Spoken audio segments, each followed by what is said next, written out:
Hi everyone, welcome to my craft tutorial for today. Today I am going to show you how to make a really cute tray for your jewelry or for makeup or for notions when you're sewing. Just something that kind of holds everything in place so you don't lose it. And this is what it looks like. Now I'm going to do one in leather just like this. Isn't it cute? And then I'm also going to show you how to make one out of fabric like this. And these are really simple gifts to make if you want to give somebody a handmade gift. It's all straight stitch sewing, so perfect if you're a beginner.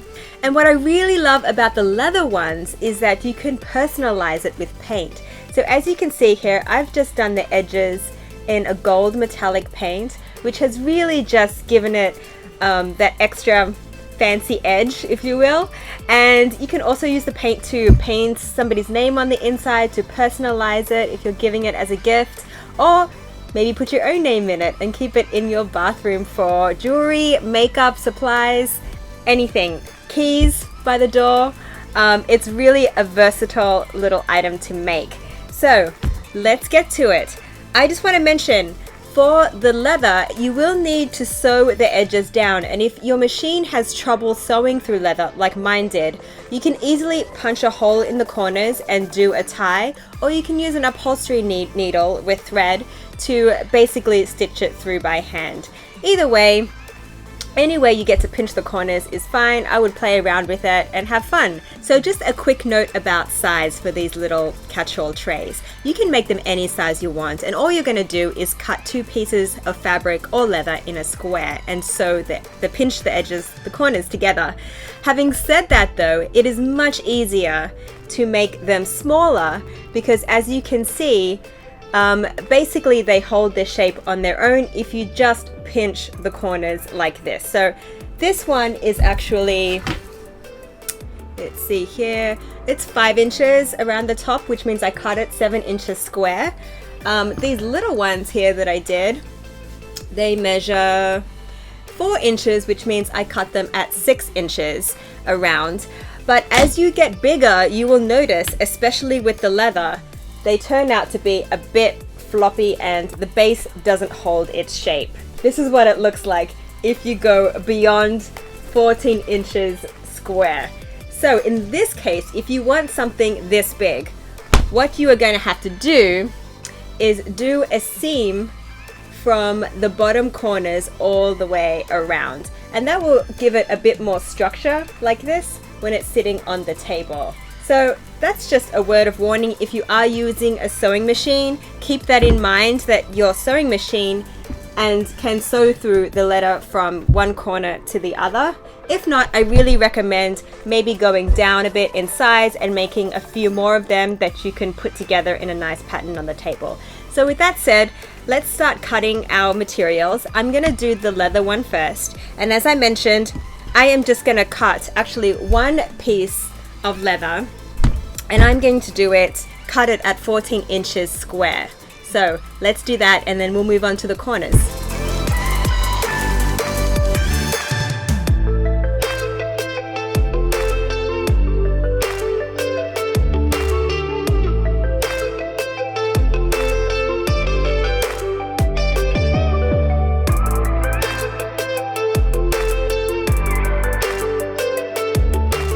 So now we have our piece of leather cut. And when I mean leather, I mean, of course, you can use faux leather, you can use vinyl, you can use anything that's leather-like, and this project will work just as well.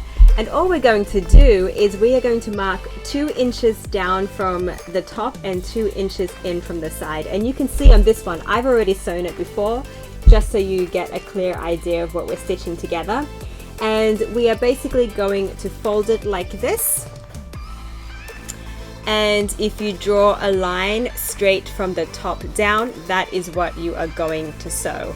So once again, 2 inches from the top down, 2 inches in, and then fold it all together and sew it perpendicular straight down from the top to the corner. And you are going to do that on all 4 corners, and then pretty much we're done. But if your machine can't handle sewing through leather, as I mentioned, you might want to consider putting a hole in the top and doing just a top stitch around the top that will hold it in place as well. You can even get an upholstery needle and you can sew yourself down this part here. Get creative, use whatever you have on hand and have fun with it. So let's get to it.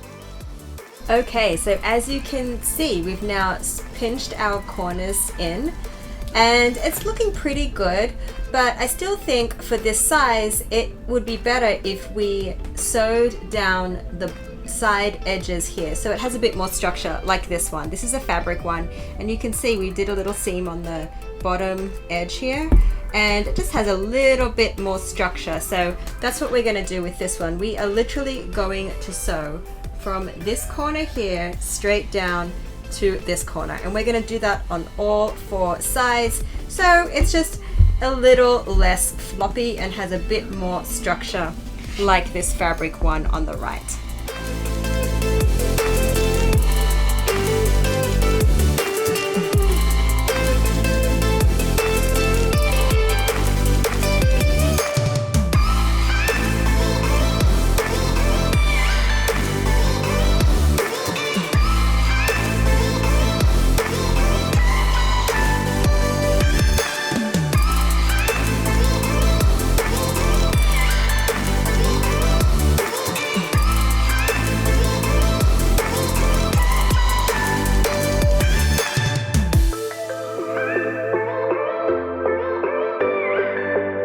Okay, so here we have sewn the base and as you can see it definitely has a lot more structure to it and I think it looks pretty good, and I'm going to flip it over just so you can see how we sewed the back.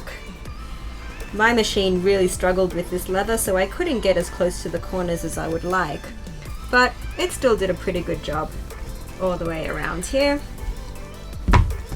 And now all we're going to do is I am going to get my metallic paint and I'm going to paint all around this top edge here, which I think will just finish it off really nice and give it a bit of a glam look.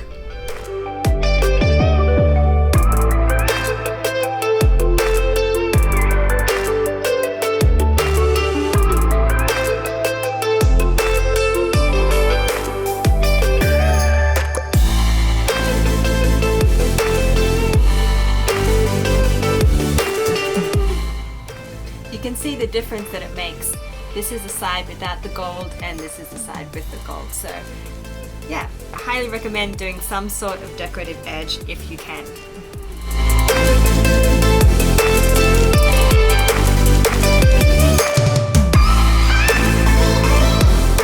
So now for the cloth version, I really recommend using a thicker type of fabric because you are going to put 2 layers together, which will give it a bit more structure to the tray. Now you can use thinner fabric and use interfacing, which is the stuff that you iron on to stiffen up the fabric, but honestly I would make it easy on yourself and just get some thicker home decor fabric, something like this. This is medium heavyweight, and when you put 2 layers together it's just gonna have a bit more structure and the tray will lie better on the table. So same as before, we are just going to cut 2 pieces 14 inches square and then I will show you what to do next.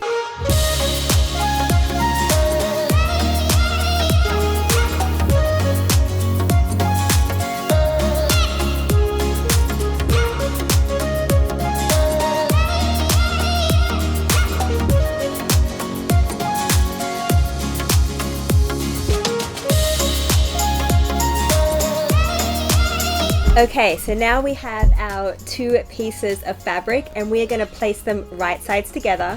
So right sides and wrong sides on the outside. And we are going to sew a straight hem all the way around just 3 sides, leaving the 4th side open because we are going to close that after we turn it inside out.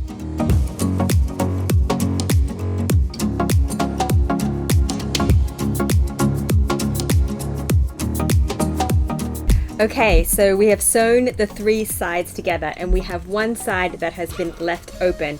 And now all we're going to do is we're going to flip over the edge of the open side and we are going to press it down with the iron.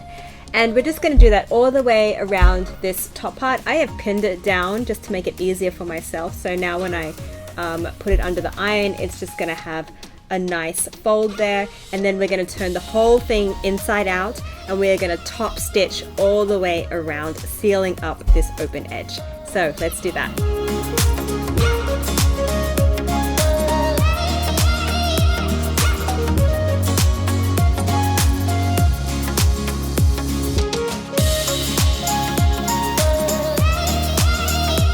Okay, so now we have our fabric ready and we are just going to put in the corner pinches like we did last time with the leather. So remember, it's just 2 inches down from the top and 2 inches in, and then we are going to sew straight down this way, so perpendicular to the top. So straight down this way, do it on all 4 corners and we'll go from there.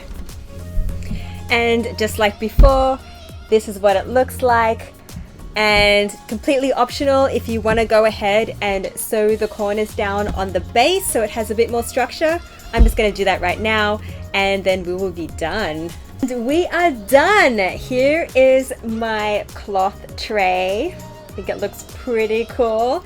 And of course, here is my leather one that I made earlier with a little bit of gold metallic paint for the top edges. So I really hope you enjoyed my tutorial today. I hope this inspires you to start creating for Christmas presents or birthday gifts something that's very budget friendly and very personable. So thanks for joining me. Please subscribe to my channel and I will see you next time.